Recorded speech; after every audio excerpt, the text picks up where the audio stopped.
Shalom, Bapak Ibu, Saudara-saudari yang dikasihi Tuhan. Kita berjumpa lagi hari ini di hari Kamis tanggal 7 November 2024. Kita sehat dan juga dalam perlindungan Tuhan tentunya, baik dalam suka maupun duka yang telah kita lalui. Biarlah kita selalu percaya akan kasih-Nya yang selalu hadir dalam hidup kita.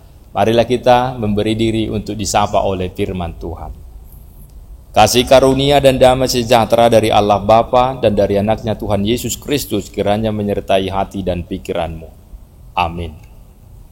Firman Tuhan menyapa kita dari Yehezkiel 34 ayat 23, dikatakan demikian.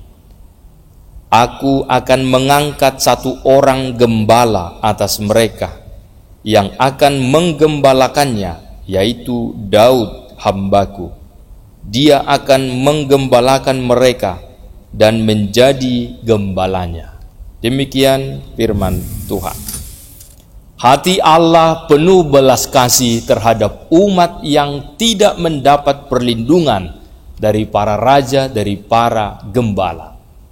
Dia memperhatikan aniaya, derita, ketidakberdayaan dan ketersesatan yang dialami oleh umat. Dalam nas ini digambarkan bahwa para gembala sudah tidak lagi melakukan tugas panggilannya, yaitu melindungi dan memberi kesejahteraan kepada domba yang digembalakannya. Malah mereka sibuk menggembalakan diri sendiri dan mencari kepentingan diri sendiri dengan memanfaatkan domba-domba gembalaannya. Susunya diminum, bulunya dibuat pakaian, dagingnya disembeli dan dimakan, yang lemah ditelantarkan, yang sakit tidak diobati, yang luka pun tidak dibalut. Bahkan yang tersesat dibiarkan dan tidak dicari, bahkan diperlakukan dengan kejam. Ketiadaan perlindungan dari para gembala, pemimpin atas domba-domba, maka binatang buas dengan mudah memangsa domba-domba itu hidup-hidup. Mereka sedang sekarat dan bahaya. Sungguh ini melukai hati Tuhan, sebab umat malah memperlakukan sesamanya, sesama umat malah memperlakukan sesamanya dengan tidak manusiawi, dengan kepentingan pribadi. Gembala berubah menjadi binatang buas bagi domba gembalaannya. Itulah yang memicu kemarahan Tuhan kepada para raja-raja dan akan menghukum, bahkan memecatnya sebagai gembala. Itu dikatakan dalam ayat 10. Tetapi Tuhan akan memulihkan umatnya. Dia akan mencari yang hilang, membawa pulang yang tersesat, yang luka akan dibalut dan disembuhkan, yang sakit akan diobati, yang lemah dikuatkan, yang kuat akan dilindungi. Bahkan Tuhan akan menggembalakan semua umatnya dengan kasih sayang. Demikianlah dikatakan Tuhan sendiri yang akan menyelamatkan umatnya. Dia hendak memberikan kelegaan, dia hendak memberikan kesembuhan, keadilan dan kebenaran bagi semua umat. Itu nyata dalam diri Yesus.